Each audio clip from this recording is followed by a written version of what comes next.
Hi, yes, I'm wearing a weird hat.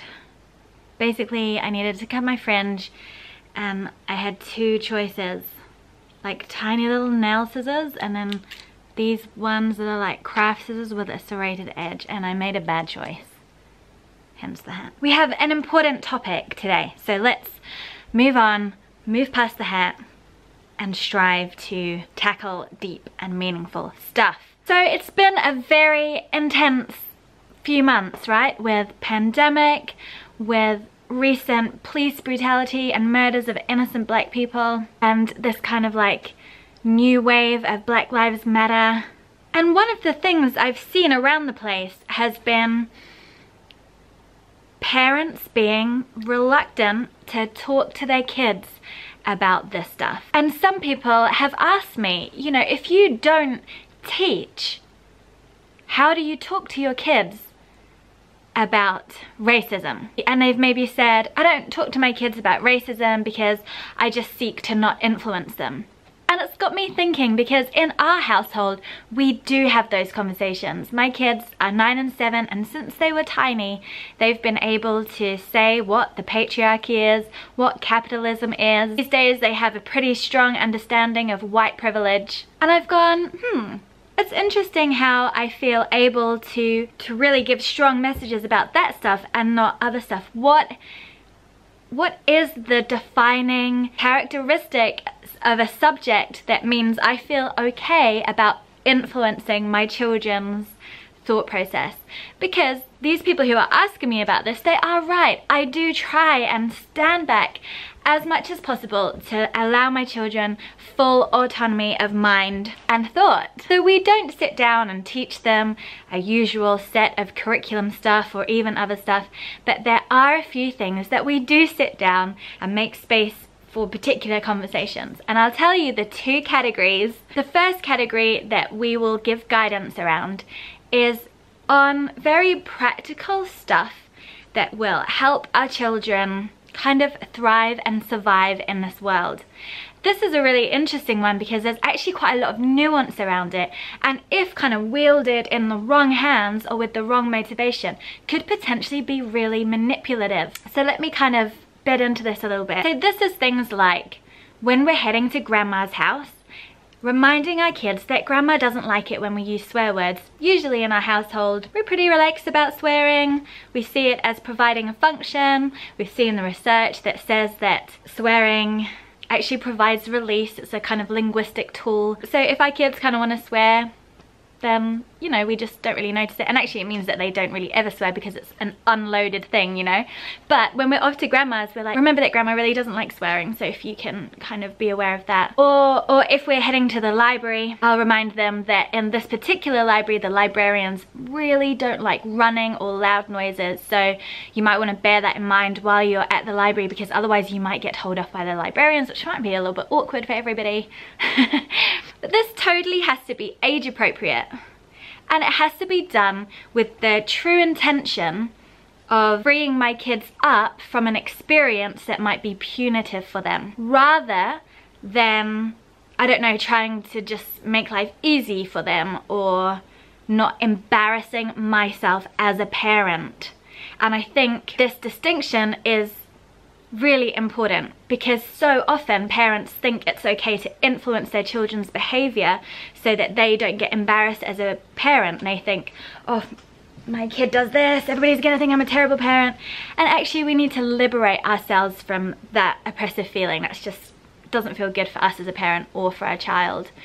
We need to be creating as much space as possible for our child to be fully accepted, their urges to be fully accepted, their particular characteristics and energy levels to be non-judged and even celebrated. So that's like the ideal. And then particularly as they get older, I feel like there are a few scenarios where they need a little bit of information or a few reminders about how kind of society runs so that they don't feel like we have kind of left them hanging. I would love to talk more about this in the comments and some of the subtleties and nuances around that. But basically, I think intention is everything. The intention has to be, I love, I accept, I celebrate my child, and I do not judge their behavior one bit. That's got to be like the main intention, as opposed to, oh, I have to make sure my kid doesn't embarrass themselves or embarrass me, and I have to make everything okay for them, and da da da. Yeah, that's quite fear-based rather than just kind of, I don't know, giving them a bit of a heads up.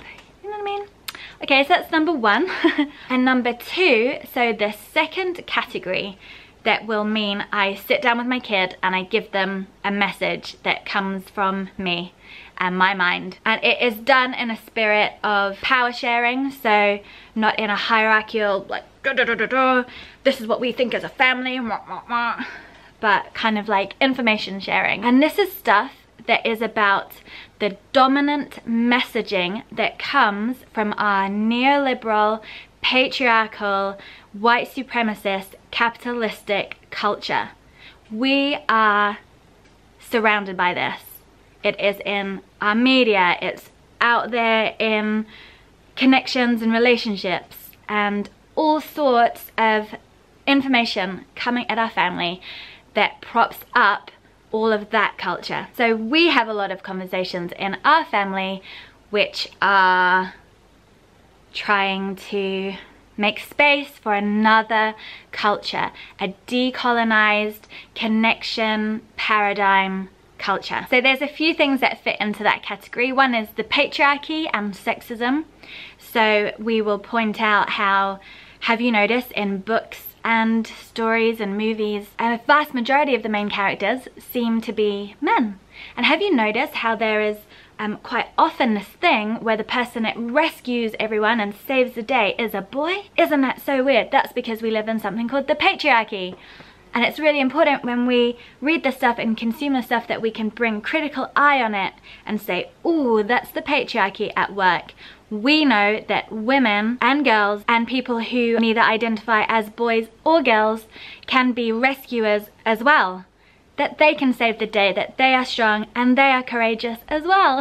In the same way, we'll talk about racism and the racist structures that our society is built upon, so our children understand the true history of what happened when the colonizers arrived in New Zealand and what they did to our indigenous Māori population, and how those effects are still alive today, and how as white people and white passing people, my husband and my kids, we are invited to stand up against racism and be aware of it and point it out and to show up. I also have conversations with my kids about spirituality, because I believe that there's quite a dominant spirituality out there in my family history, which says that your access to the divine comes from an institution or with people as kind of middlemen. They're often men. And actually our access to the divine begins here in our heart and can be felt and seen and experienced in every minute of the day. Along that same thread, I give the message to my children that they can be trusted, that they are worthy, that they can trust their decision-making faculties, and that they are invited to continually love themselves and celebrate themselves for who they are. And I give them the message about pleasure and joy being really important too, because particularly for young girls, I think there are institutions out there that will try and shame them around pleasure. And a little bit along those lines too, we talk a lot about consent in our family and body autonomy. We have even role played consent and body autonomy. So we role play our kids saying stop when they feel uncomfortable about things. We role play our kids naming their genitals. For me, this is all about counteracting the stuff that they might be receiving because of our dominant culture. That might all seem really arbitrary for you, but those are our two categories. So kind of really practical guidance just about how to get along in this kind of weird society, and to counteracting the dominant culture messaging and giving them the words to name that stuff and explaining why we do certain things in our home that they don't see out there, whilst also doing all of that in a kind of spirit of trust and openness, so that they can actually say, I don't believe that. Particularly around spiritual stuff, they have said that, and we've been like, okay, it's your choice, it's your mind, it's your life. If you are big on autonomy and consent and self-directed learning, I would love to hear from you, your own categories for what you actually give messaging around. And do stick around for next week's video, where I'm going to be digging deeper into decolonization and anti-racism work for home educators with a special guest, Adele Jarrett here. Much love to you and stay radical. Mwah!